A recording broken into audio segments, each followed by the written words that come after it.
Okay, 10 payo sa mga gustong tumanda na malakas ang katawan. Ay, buliskiti, ang bigat niyan. Number 5, upang manatili kang masaya, panatilihin ang pakikipagkaibigan at magdagdag pa hanggat maaari. Humanap ng mga kaibigan na mas bata sa iyo. Oh, di ba? Okay. Sumali sa mga magagandang asosasyon, grupo, kooperatiba o apostolada. Number 6, maging maayos, laging maganda. Ito maging maayos, laging maganda, malinis at mabango. Ang katandaan ay hindi dahilan upang ikaw ay maging madungis at nanlilimahid. Sila ay di dapat mandiri sa'yo, kaya pangalagaan mo ang iyong sarili. Di ba, pansin nyo yan? Pag matanda na, amoy lupa na. Minsan nga amoy suka pa. Wag naman, wag ganun. Okay lang kung amoy asin. Anong amoy ng asin? Di ko alam, ha? Amoy bawang, sibuyas, Diyos ko. Okay, mga misis yun.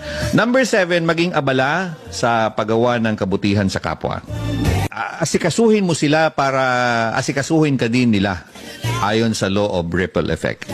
Huwag kalilimutang magdasal araw-araw. O, hindi ito nangangahulugan na magnubina kayo, ha? O magrosaryo kayo. Magdasal. Magpasalamat. Lord, thank you, Lord. Yun ang pinakamagandang kasal. Dasal.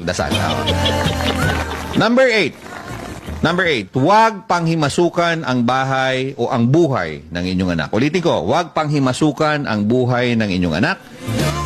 Hindi sapagkat anak mo sila, ang lahat ay magugustuhan mo. Ang lahat ng magugustuhan mo ay magugustuhan din nila. No. Alalahanin mong nagbabago ang panahon. Okay? The constant change.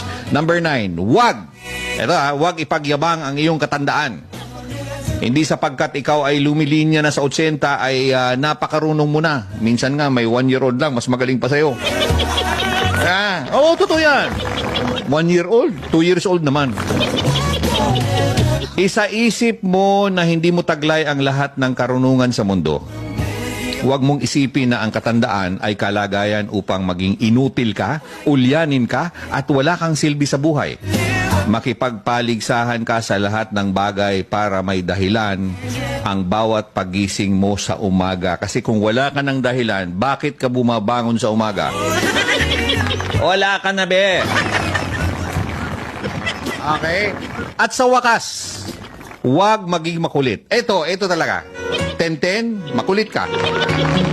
Huwag maging makulit. Huwag ikwento ang nakaraang panahon ng paulit-ulit. Pulis kitty na, alam nyo to, paulit-ulit. Mga naikwento mo naman ng mga 100 times. Huwag ikukumpara ang mga bagay-bagay na makakasakit ka sa pamilya. Huwag maging mapaghanap. Matuto kang magpuri ng magagandang nagawa ng kapamilya mo upang manatili ang magandang samahan.